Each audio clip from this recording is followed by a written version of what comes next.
साल 2003 में आई फिल्म मुन्ना भाई MBBS का वो किरदार वरुण आपको जरूर याद होगा, जो प्रेमिका के छोड़ देने के कारण बार बार खुद की जान लेने की कोशिश करता है और बाद में मुन्ना भाई यानी संजय दत्त उसे अपने अंदाज से समझाने में सफल होते हैं।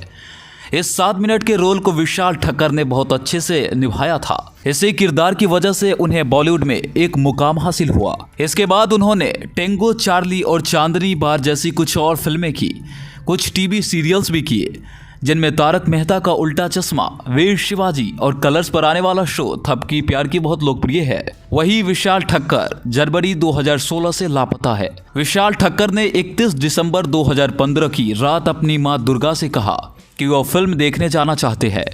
उन्होंने ये इच्छा भी जताई कि मां भी उनके साथ चले। मां दुर्गा के मना करने पर विशाल ने उनसे 500 रुपये लिए और अकेले ही फिल्म देखने चले गए।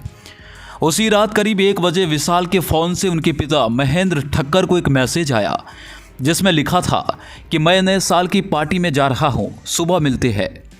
ये बात 31 दिसंबर 2015 की है और आज तक विशाल ठक्कर वापस अपने घर नहीं लौटा। विशाल ठक्कर की जिंदगी में सब कुछ अच्छा चल रहा था।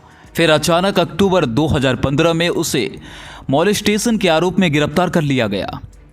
जिस लड़की ने विशाल पर यह आरोप लगाया था वो उनकी ही गर्लफ्रेंड थी, जो खुद भी टीवी कलाकार थी। बाद में दोनों की सुलह हो गई और मामला खत्म हो गया, लेकिन इस आरोप के कारण विशाल ठक्कर के चरित्र पर जो दाग लग गया था, उस वजह से उन्हें काम नहीं मिल पा रहा था। इस बात से विशाल काफ़ी परेशान भी थे।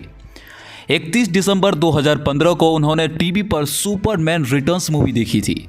इसके बाद उन्होंने फेसबुक पर अपनी मां दुर्गा ठक्कर को नए साल की शुभकामनाएं दी थी।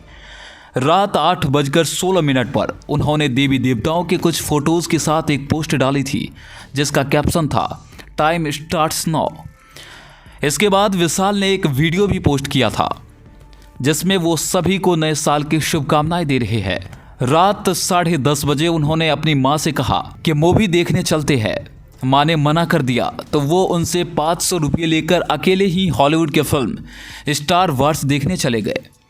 उन्होंने एक शॉपिंग मॉल के सिनेमा हॉल में स्टार वार्स फिल्म देखी और देर रात 12:16 पर फेसबुक पर पोस्ट डालकर नए साल की शुभकामनाएं भी दी थी।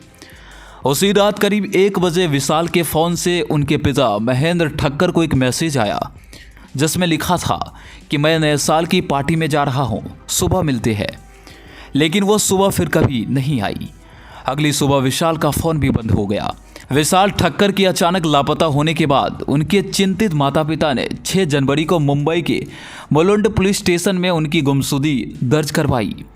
विशाल के फ़ोन की अंतिम लोकेशन घोड़बंदर रोड की थी, जहां वे 1 जनवरी की सुबह 11:45 पर अपनी गर्लफ्रेंड रजनी के साथ थे।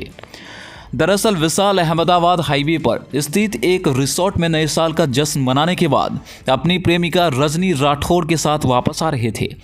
तब वे दोनों घोड़बंदर रोड पर एक होटल में चाय पीने के लिए रुके थे। रजनी ने बताया था कि चाय पीने के दौरान विशाल ने उससे कहा कि उसे अंधेरी में एक दोस्त से मिलना है।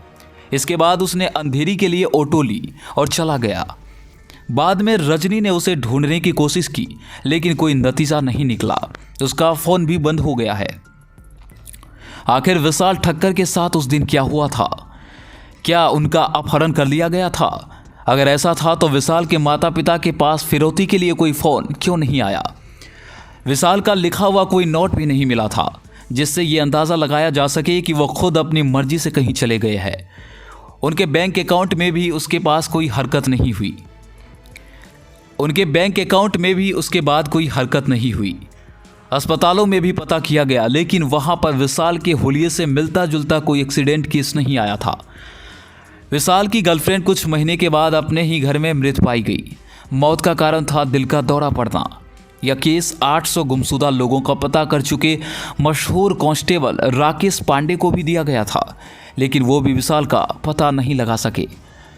6 साल से अब तक विशाल के परिवार वाले उनके आने का इंतज़ार कर रहे हैं, लेकिन विशाल ठक्कर कहाँ है ये किसी को पता नहीं। वे हैं भी या नहीं ये भी कोई नहीं जानता।